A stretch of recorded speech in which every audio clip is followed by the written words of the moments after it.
Golic and Wingo on ESPN Radio, ESPN2. I'm Jason Fitz. The guys were just talking about Mitchell Trubisky and the Chicago Bears. At some point, you have to let go of everything that we think and accept that this season is simply this season. You can no longer make a 5-year plan in the NFL, let's be honest. We're in a year where the Eagles and the Bears may miss the playoffs, and the Bills and Raiders might make them. And that shows you how much the NFL changes year in and year out. So at some point, you have to look at it and say, it doesn't matter how we got here. Where are we now, and how do we move forward? That's the question the Bears are going to have to answer. And the quicker that they can answer that question, the better. Ultimately, it's either the coach or it's the quarterback.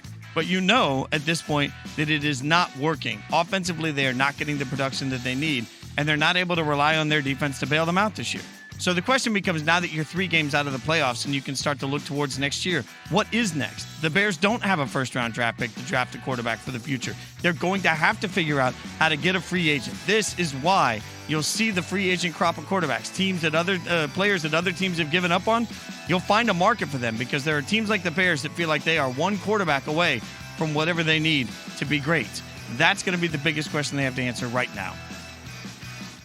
Golic and Wingo and Mercedes-Benz vans want to send you to the College Football Playoff National Championship game in New Orleans. Your next chance to win happens now. Right now. Go to ESPNradio.com for official contest rules.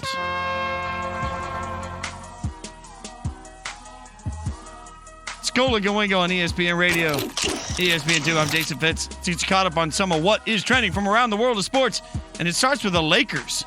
Lakers win 122-101, but it was really about the celebrities sitting courtside. That's right, we could talk about the Lakers all day long, but at the end of the day, last time I checked, for some reason, whenever LeBron's in the building, that's all anybody wants to talk about. Through it all, LeBron James, 33 points, 12 boards. Kyle Kuzma rounded back into form, 17 points in 26 minutes off the bench. Trae Young, still great, but not great enough. The Lakers continue to be on their tear. The Lakers win 122-101.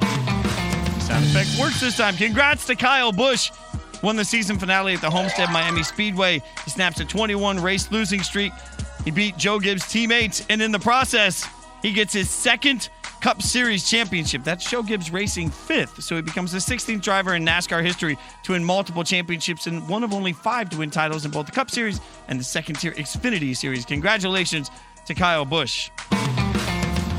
And last on the list, for the first time in 5 years, an NFL team won after trailing by 20 or more after 2 quarters. The Vikings offense won a historic tear in the second half. They become the first team in the last 40 years to score a touchdown on every second half possession and win after trailing by 20. They just spotted the Broncos' a lead to keep it interesting. Vikings beat the Broncos 33-27 in a heartbreaker for Denver. That's what's trending, gentlemen. All right, Fitzy, thanks very much. By the way, I'm making an executive decision today. Okay. I'm just going to play this as often as possible just because I love hearing it. Ladies and gentlemen, if you didn't hear it, once again, here's Ravens running back Mark Ingram introducing Lamar Jackson in the postgame press conference. Now, I would just like to introduce y'all to the man, the myth, the legend, the MVP front runner. If anybody else got to say something different about that, then come see me. I'm right here in Bmore outside the bank. If you got an issue with that, come see me. I'm about that. Big trust. Woo woo. Lamar Jackson in the flesh. Yes, sir. Big trust. New Era 8 apparel. I cannot hear that enough. I cannot hear it enough. It's in the video. You should see Mark Ingram's eyes line up when he says, if you have something to say about that, come see me. Very few people in the NFL can cut wrestling promos the way that Mark Ingram can. Also, big shout out to the hero in the crowd co-signing all that behavior with various whoops and whats. Yeah. Listen, that is how you support your friends. I can't hear that sound enough today. I'm if sorry. you were my friend and you were not supporting me the way Mark Ingram supports Lamar Jackson, we are no longer friends. Whoop, whoop. Yeah, whoop, whoop. Big trust. We got big trust that you're going to want to stick around for the winning word that's coming up in just a few minutes. Big chance to come with us. Beignets for days. Here we go. We are in our second week. We had last week. We'll get a winner from last week, and now we have one more week, this full week. Yup. The winning word each day, at least a couple times a day, sometimes 4 times a day. Trust. For your chance to win a trip with us to the 2020 College Football Playoff National Championship Come game. see me. January 13th in New Orleans, thanks to our friends at Mercedes-Benz Vans. You're going to get 3 nights hotel accommodation, private welcome reception, VIP seating at our show, and then basically you're an ESPN VIP for the entire time there. You're going to be in the ESPN compound. You're going to be at the ESPN tailgate party, all as a VIP, and you have a couple tickets to the game as well. And you're in New Orleans. Yep. So seriously. What? All you got to do is look for the word in a couple of minutes, text it to a number I'm going to give you. That's it. Yeah, that's all simple. you have to do, and Big you are trust. entered. Whoop. It'll be great. And by the way, you're just going to hear the Mark Ingram sound probably 4 or 5 more times. Actually, speaking of a guy who knows all about New Orleans, like of New Orleans Saints fan, Mark Ingram would tell you how great. We could probably get Mark Ingram to cut one of those about coming and doing this all in the city of New Orleans. Hey, he's a friend of the show. He's been on with us that? earlier this year. Mark, so baby, we have a call producer. us. His name is Evan. Produce that. We'll work on that. All right, Thanks. the We word coming appreciate up that. in just a few minutes. But first, let's do the thing we do called 4 Down.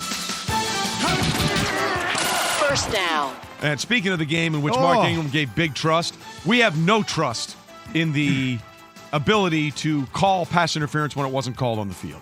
If you didn't see it in the first quarter on a 4th and 2, Lamar Jackson threw a ball to DeAndre Hopkins in the right corner of the end zone. That looked like it was going to be a touchdown, except that Marlon Humphrey decided to tackle DeAndre Hopkins in the end zone before the ball got there. Bill O'Brien decided to challenge it, which, by the way, why? What are you doing? And they looked at it and said, yeah, we didn't see any pass interference here. This was just as bad as the Kobe Roman play or Roby Coleman play in the NFC Championship game that instituted this rule that no one follows in the first place. And what's amazing is 2 times yesterday it actually got reversed in favor of this one, by the way. In favor of the Jets and in favor of the Cardinals. Listen, I said this before. It was a knee-jerk reaction. I never would have put this rule in. And when I brought this up before, I think I was rebuked by you guys that say if you're going to go to replay, then you have to rule the rule. You have to go by the rule. If you hit a man before the ball gets there, it is a foul. It's not subjective in replay of was it egregious enough. If you use replay and it's a foul, it's a foul. That was a foul, and they didn't call it. Where they're going to and the people, Al Riveron and the group in New York that are making some of these decisions, you guys are blowing it. And quite honestly, it gets embarrassing to the league when you do it. I guess that's the thing is I understand we were on opposite sides of the rule thing, but this one was clear and obvious. It was clear and bleeping obvious. That was the thing is it's clear and obvious. It's in one of the biggest games of the day. You thought all the incentive is there. So you know what it's going to take now because, again, this has been, in my mind, what looks like a clear effort on the part of the people in New York to not call these things and to fly in face of this rule that maybe they didn't like or whatever it is. It's going to take it happening to a Patriot in a playoff game. Like, that's what it's going to take for someone to make a change in all this. We know how this all works. We know why it got changed in the first place. Whoa. This can't happen to Tommy. You're telling me? You're telling me. By the way, I came up with 3 other rules that the NFL could put in and never enforce because it'd be the same thing. Every time Bill Belichick smiles in a game, your team gets 4 points. Mm-hmm. Every time Patrick Mahomes throws for 400 yards, Chiefs get an extra bye week. And every time Zeke does the feed me motion, you add 10 yards to his rushing total. You might as well just put those rules in because you're never going to enforce them either. It's just bad. But then again, after this, they did it twice. Yeah. They overturned 2 of them. Because they were watching the reaction. It's just bad. They really undercut my point because I was going to say one other part of the NFL and any part of that ecosystem are people allowed to just wantonly disregard rules and not get fined or keep their job. Yeah. Like, and it doesn't happen anywhere else. Like, if they institute a rule on the offensive line and I don't like to follow it, I'm either getting fined, flagged, or fired. Was it last year or 2 years ago? They fired an official. In the middle of the season, fired an official. Whoop. So, I mean, it makes 0 sense to me. It's ridiculous. I could keep going, but you'd have to beat me out. Totally agree. Well, yeah, I would too. So we'll move on to second down. Second down. Wow. This took an ugly turn Saturday. Tua Tagovailoa, the Alabama quarterback, is done for the year. He's having hip surgery today to deal with a broken hip he suffered at the end of the first half in their blowout win over Mississippi State. He was airlifted out, and then he's in Houston today having the surgery. And there are a lot of things that are going on here, but most importantly, we hope that eventually Tua is going to be okay. Without question. There are a lot of questions that go forward. First and foremost, you hope it's a successful surgery and the rehab goes how it's supposed to and he can get back on the field, or just we all think he's going to get back on the field. To why it happened, I have 0 issue with Nick Saban keeping him in the game. 0 issue. At the end of the half, 2-minute drill, wanted to run the 2-minute drill, and they left him in and he got hurt on it. So there's no criticism from me on that side of it one bit. That's from the game side. Obviously, there's still more to talk about with the injury and where it goes. But from that side, that's the first thing people were criticizing. I don't have a problem with it. Yeah, because again, you look at a later game when Ole Miss and LSU were playing. LSU was up 28-0, and they didn't pull Joe Burrow. Correct. I've been and Mississippi started making a little bit of a comeback. Well, and I guess that's the thing is Mississippi State and Mississippi aren't like Arkansas. They're not an FCS team. Like, in theory, that could be a game, especially the way Alabama's defense has played this year. And so you never really know. Like, I've been in plenty of games like that. We're not going to take the starters out in the first half. So regardless, that's not really the issue at play here. And there's way more to talk about with this. About does he go back next year to Alabama? Does he still go in the draft? What do kids do going forward, too? Two things on this. They're opposite ends of the spectrum. You say to yourself, okay, hip break, hip displacement. C.J. Mosley was an Alabama linebacker who had the surgery, came back, was a first-round draft pick, and just got buku dollars in free agency to go to the Jets. That's a positive. The downside is we don't know what the artery damage is to that hip, which feeds blood vessels to the bone. And if that's injured, it can cause something called avascular necrosis or bone death.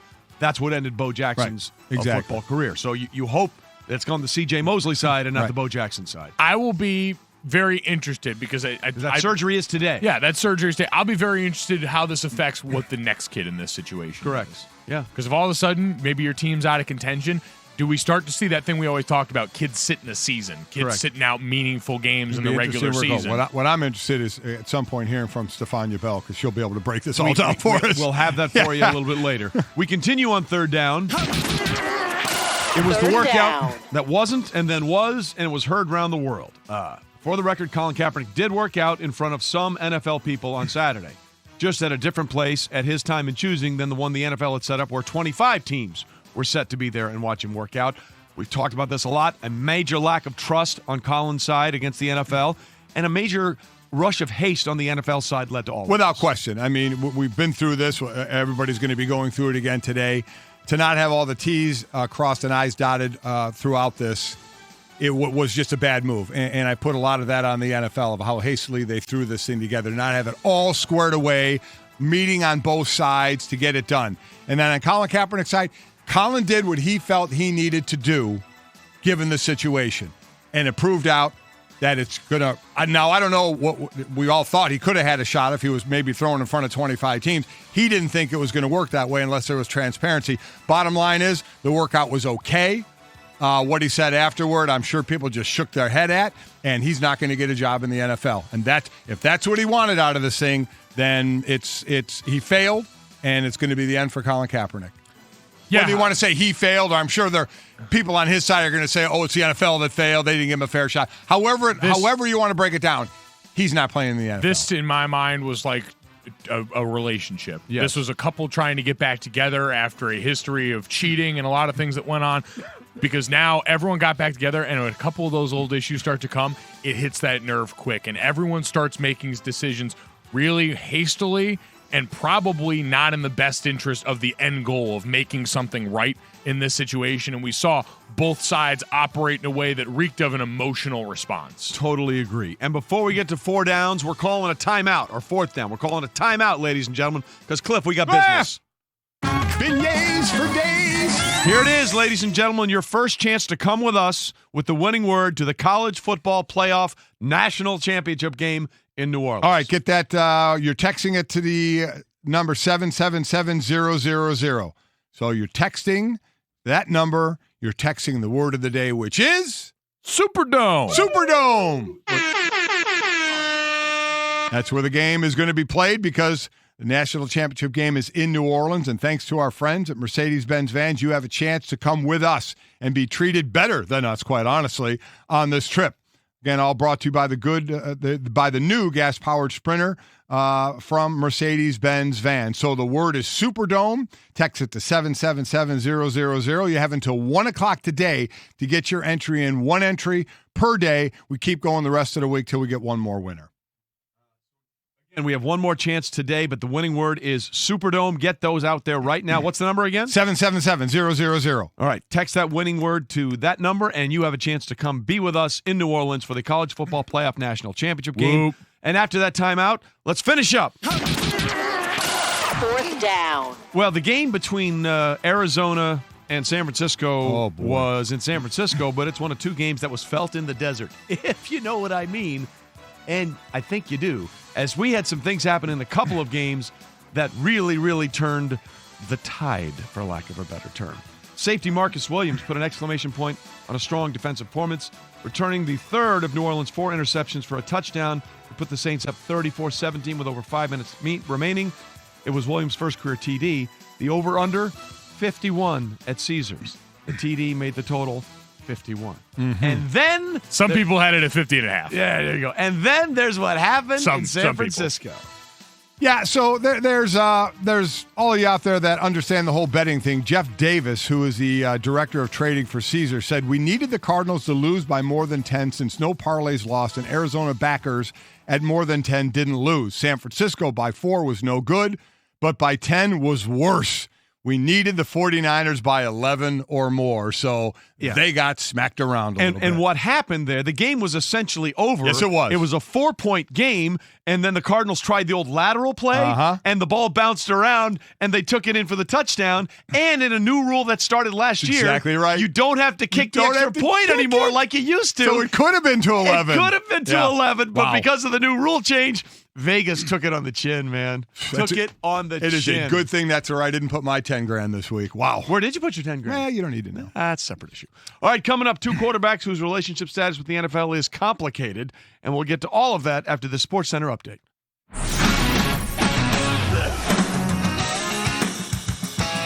A bunch of tight ends and Cooper Kupp to that side, leading the way for Gurley, who gets the handoff and hammers it in. Touchdown, Todd Gurley. Touchdown, LA. ESPN LA 710 on the call. SportsCenter on Golic and Wingo. I'm Jason Fitz. The Rams finally got their stud running back going under the lights last night. Todd Gurley notched season highs in touches and scrimmage yards and brought to a 17-7 win for the 6-4 Rams. Bears quarterback Mitchell Trubisky was pulled in the fourth quarter after a hip injury worsened throughout the game. The Bears fell to 4-6. Let's move over to the NBA and hoops. Kobe Bryant sitting courtside, just enjoying the view. LeBron James and the Lakers beat Trae Young and the Hawks 122-101. LeBron finished with 33 points and 12 assists. That marks his 5th straight game with at least 10 assists. That's tied for the longest streak in his career. At 11-2, the Lakers own the best record in the NBA. Let's move back over to the NFL. Week 11, wrapping up tonight, the Chiefs and Chargers on Monday Night Football at 8:15 p.m. Eastern, live on ESPN from Estadio Azteca in Mexico City. Patrick Mahomes had 6 touchdown passes his last time out on Monday Night Football. That's good. This time, first place is on the line in the AFC West. The Chiefs will remain in first with the win, while the, can we say it? If the Chargers win, can we say it? Oh, yeah, we can say it. The Raiders, my beloved Raiders, would be in first place with the Chargers' victory. And that is SportsCenter, brought to you by Me Paying Attention, brought to you by Straight Talk Wireless. Don't let the big talk from big wireless carriers fool you. Straight Talk Wireless runs on the same 4G LTE networks for up to half the cost. Get the unlimited plan with up to 25 gigs of high-speed data, then 2G, for just $45 a month. No contract. Straight Talk Wireless, only at Walmart.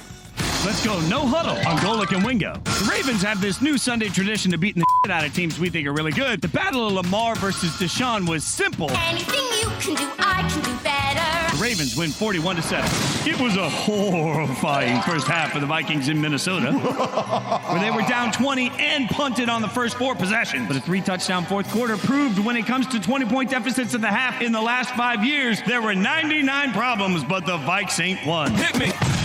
Vikings 27, Broncos 23. All right, Golic and Wingo here with you as you're hashing out some fantasy information. I'm not feeling great about it. We'll get to that a little later. Presented by Progressive Insurance. All phone guests join us on the Shell Pennzoil Performance Line. Delighted to be joined in studio by Mike Tannenbaum, our NFL front office insider, giving us the Straight Talk, brought to you by Straight Talk Wireless. Let's deal with the first and foremost thing, the thing that didn't and then did happen Saturday, the Colin Kaepernick workout. Look, take out everything about trust and all this kind of stuff. Take out all those issues. As a front office insider, at the end of the day, the way it all played out, is Colin Kaepernick more likely to or more likely not to be signed now? Yeah, I would say probably more likely not to be, which is really disappointing because it was a great opportunity. I think both sides, candidly, could have handled it better. Without question. But if I'm Colin Kaepernick, I don't know why I don't do both. I go to the workout in Atlanta. The NFL has this internal system to capture video. It could have been transmitted to all 32 teams, and within 72 hours, some GM or head coach could have seen it and had him come in for a subsequent visit tomorrow, which is the normal day to visit. And if for whatever reason, between you, your representatives, Nike, whoever, you don't feel like there was complete transparency, go have a subsequent workout 40 minutes down the road. And candidly, the other thing I would do if I was him, I'd have a workout every Tuesday. Maybe I'd fly around and find the highest profile wide receiver. Maybe one week it's Antonio Brown, and show the world how good I am and look at my abilities. Interesting thought.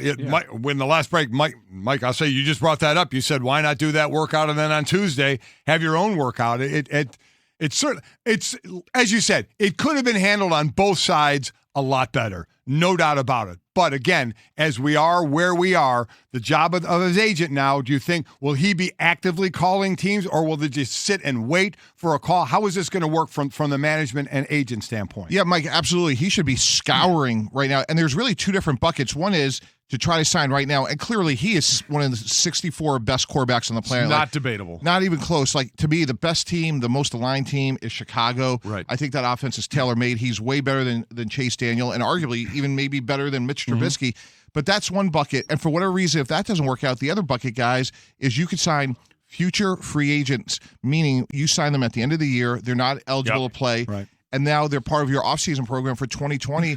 And when I ran teams, I always look at that as opportunities, guys coming off of injuries, drug suspensions, whatever it may be. And he's your perfect guy to sign as a future free agent. I get him in. We sit down. We talk about all your goals, both on the field, off the field, all your social injustice initiatives that we can work very closely with you on, what you want to accomplish as a football player, your economic goals, and say, look, let's start fresh in 2020, but you're clearly one of the 64 best quarterbacks on this planet, and let's go. Mike Tannenbaum joining us in studio, giving us a Straight Talk, brought to you by Straight Talk Wireless, everything for less, only at Walmart. See, with that in mind, to me, Mike, this was never about the workout. This was about what was going to happen after the workout and what he was going to say. And the way this happened, I think, just made everyone who wanted to be, see, I told you, they have their ammunition now. No, that's right. And look, as an employer, you still want to sit down with him and interview him, ask him. Some of the open-ended questions is, what have you been up to? Like, what keeps you up at night? What are your goals? Where do you feel like your career has been unfulfilled? I want to hear that you still have a burning desire to be a champion. And candidly, one of the things we used to do in Miami because of the climate is the worst thing to do is to sign a player on a Tuesday and have him have a soft tissue injury on a Wednesday or Thursday. We would give him a conditioning run. We need to know that you're still in world-class shape, not some scripted workout, and you have a chance to work out with Joe Philbin, Hugh Jackson, two very credible NFL coaches to go through a detailed route tree. That was a great opportunity for him. And again, if I'm his agent, I'm doing that, and I'm going to evaluate that, and then I'm going to look for the next best opportunity. I have nothing to hide. I know how talented I am. Talking to Mike Tannenbaum with us, our ESPN front office insider here in studio on Golic and Wingo. And so coming into this segment, we were sitting here during the break, and you go, man, an interesting question is to think who has a better chance of taking an NFL stab next year, Colin Kaepernick or Tua Tagovailoa, based on what we saw this week, and obviously the unfortunate injury to Tua, what went on with his hip, and now what the decision-making process looks like going forward. And I heard you on the radio yesterday talking about what are some of Tua's options as you see them now going into next year. Guys, I think this is a fascinating, it's obviously a tragic, unfortunate situation, but moving it forward now, we're going to be talking about this through April because the permutations to me are truly historic because you could declare for the draft and then truly evaluate how that goes. To me, this lines up so well for New England because if I'm New England, I take them at the bottom of the first round. It was my first thought. That's terrifying. Yeah. And I say, look, you're not playing for 1 year, maybe two, because we're going to make sure that you're 1,000% healthy, not just 99%. Unfortunately, I have a lot of history with this injury. Orthopedic surgeons hate this injury because that part of the hip, that socket, is not well vascularized, and the recovery is very hard to predict. We all know football well. We live in a world of we want certainty. Correct. ACL, it's X. Achilles, it's Y. They don't know on this injury. It's very body specific because the blood supply is so poor. That's not to say he can't make a full recovery. However, if I'm Tua and I'm drafted in the middle of the first round by, I'm making this up, the Cincinnati Bengals, I may say, you know what? I have world-class care. I have more leverage than John Elway. I have more leverage than Eli Manning. I'm going to rehab myself for a year, and I'll go back into the draft. Is there any part of you, if Tua called you or the family called you, that you would say go back to Alabama for Mike, your senior year? Absolutely. I consider that as well because, again, get world-class care. I may not play. We'll deal with that a year from now. Obviously, that could affect my legacy even more. So I think all options are on the table. But clearly, I think the one that's more compelling is going into the draft and then reassessing. Now, he's actually better off being drafted in the second round because that's a 4-year contract. Right. Just gets less money. Initially gets less money, which would probably be backfilled anyway by Nike, Adidas, Under Armour. Yeah. And then he's 1 year quicker to gain the big bite of the apple on the second contract. So we have a long way to go. Obviously, it's tragic. You feel terrible for him, Alabama. But by the time we get to April, this will be a national drama because you just don't know which way it's going to go. Listen, the Tua Tagovailoa situation is proof that not everybody has the same options coming in and out of the draft. Proof is brought to you by Pennzoil. Prep your engine for winter. With Pennzoil synthetic motor oil, the first motor oil made from natural gas, not crude oil. The proof is in the Pennzoil. Don't go anywhere. We got a lot more we want to talk to you about, including how much trust they have in Lamar Jackson in Baltimore, and a name for the MVP that we haven't had in that discussion yet that I think we need to start talking about. We'll get to all of that after this. All right, AutoZone has the free services you need to help you get back on the road, like their free AutoZone Fix Finder service. Not only identifies the check engine light code, but also helps identify the most likely cause of the check engine light being on. The free AutoZone Fix Finder service analyzes your specific car info, code, and mileage together to help identify the most likely cause of your check engine light being on. With over 5,600 locations nationwide, AutoZone is here to help you save time and money with their free services. Getting the job done just got easier. Restrictions do apply. Get in the zone. AutoZone. Back after this, Golic Wingo. Bay Saints wideout Michael Thomas was getting big boy fed. Beignets for days. 114 yards and a touchdown, but it was the Saints defense that said, "It's not goodbye. See you later." When Marcus Williams returned an interception, 55 yards for the score. Saints go marching all over the Buccaneers, 34-17. Formerly of House Starkville, Dakota. Long may he reign! Prescott and his cavalry claimed victory in the Lions' house, riding 3 touchdowns through the air. Cowboys 35, Lions 27. All right, Golic and Wingo here. Glad you're with us. ESPN Radio, ESPN2, presented by Progressive Insurance. All phone guests join us on the Shell Pennzoil Performance Line. Mike Golic Jr., Trey Wingo here. Delighted to have in an extended dance mix version of his weekly Monday visit our NFL front office insider Mike Tannenbaum. So there's a lot to get to here. Let's first and foremost start with this idea that we sort of brought up this morning. Right now, are the Baltimore Ravens the best team in football? It's hard to argue now. I would say Seattle. Now, Baltimore went to Seattle and beat them. Yeah, but they did. But and Lamar, that arguably was his worst game. I'm really surprised how well Baltimore's playing on defense. They had 7 sacks yesterday. So if they get that sort of performance from that side of the ball, I think they're so hard to prepare on offense because whatever you take away, they have other ways to attack you. Right. Their tight ends are so productive, and they can attack you horizontally and then obviously vertically with Marquise Brown. And Lamar Jackson is so dynamic and such a prolific playmaker right now, they are going to be really hard to beat. It's interesting. I think they had going into the game yesterday, they had the most receiving yards by a group of tight ends in the NFL and the fewest receiving yards by a group of wide receivers in the NFL. So you know how they run their offense. Go. Yeah. Tight end and run the ball. 263 yards rushing yesterday. They're rushing it like a college team. Did you see this out of where were you when Lamar came into the league? Yeah, we had similar concerns to everybody else about like how accurate he would be consistently. We were very intrigued by him. He was a local guy for us down in Miami. But I think what really applies to Lamar Jackson is the axiom of the tape sets the floor and the character sets the ceiling. This is clearly a guy that loves football and has worked on the areas he needed to. And to his credit, he's exceeded expectations. And the 3 things that Eric DeCosta, the Baltimore Ravens GM, and John Harbaugh, the head coach, think about when they go to bed at night is injuries, because if he stays healthy, they are going to be so hard to beat because, again, you may bottle him up for part of the game, but he'll make the 1 or 2 plays either with his arm or his feet to change the game. And you go back to opening day, that's when Marquise Brown was his healthiest, their rookie wide receiver from Oklahoma. Nobody, you talk to Nick Saban, Bill Belichick, their fundamentals as DB coaches is rule number 1, don't get the ball thrown over your head. So the spacing that player can create just along in terms of the vertical aspect of their game, they just can attack you from all different aspects of the field. And Trey, you talked about the production of the tight ends. They truly check every box offensively. It's amazing.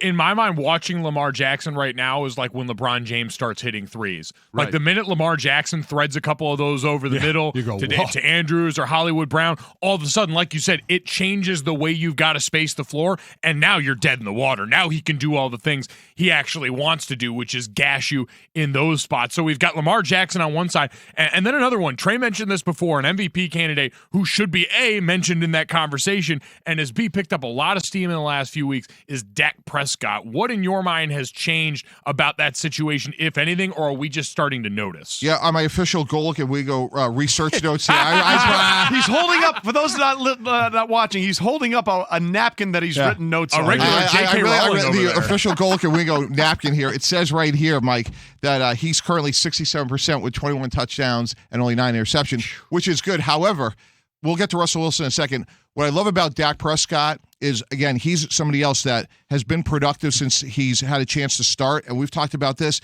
It is amazing how the Dallas Cowboys have not locked him up. He, to me, we talked about this in the offseason, he is high character. He has proven to be durable. He has proven that he can win not only running the ball, but throwing the ball. And ever since they've got Amari Cooper, that offense has changed dramatically, much more so, in my opinion, than just Zeke.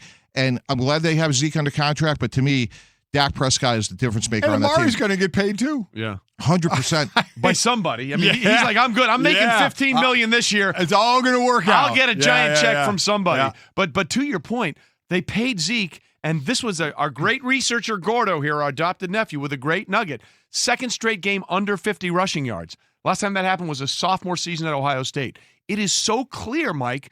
There's too many mics in here. Yeah. It is so clear, Michael Tannenbaum, that this offense is going through Dak now, not through Zeke, yet they paid Zeke, and they still haven't paid Dak. No, that's right. And they paid some others, too, like Lyle Collins. Again, good football players, great problems to have, but I know how hard. I've tried it for over 20 years to acquire talented, young, productive, durable, high-character quarterbacks. And when you're fortunate to have one in your building, they never can leave. And right now, what the Dallas Cowboys have done, they've given Dak Prescott a blank check because he can never leave. And you could say, well, we could franchise him, but the leverage a starting quarterback has, unlike all the other position players, is when he doesn't show up for the OTAs, minicamp, training camp, it's really hard to function offensively when your starting quarterback's not there. All right, just about a minute to go here. Mitch Trubisky, what do you do the rest of this season and in the offseason? Yeah, I park him because you have a champion. Right now, you park him because you can't win with him. You're the ultimate audience, your locker room as a former player, Mike, you know, the defense sees it, everyone sees it. And then the offseason, maybe I trade him to Sean McVay of the Rams, maybe Kyle Shanahan, and he beats out C.J. Beathard as the backup, and maybe he could resurrect his career. But in a big market like that, when it goes south, you really need a change of scenery to hopefully rejuvenate your career. Yeah, listen, it's going to be a very interesting offseason for the Chicago Bears on a lot of fronts. It's always interesting to have Mike Tannenbaum with us in studio. We appreciate it. Thanks for the official letterhead. I appreciate it. Thank you. J.K. Rowling made a lot of money that way. I'm just saying, hold on to that thing. Here, I got some extra napkins for you. That'll be for next week's segment. Next week, we've got him next. Coming up, a king that may actually be washed. We'll get to that next. And what does that mean for the franchise he plays for? Golic and Wingo head into ESPN News on the television side. But as always, we'll be with you here on ESPN Radio. Big trust. Wow. What?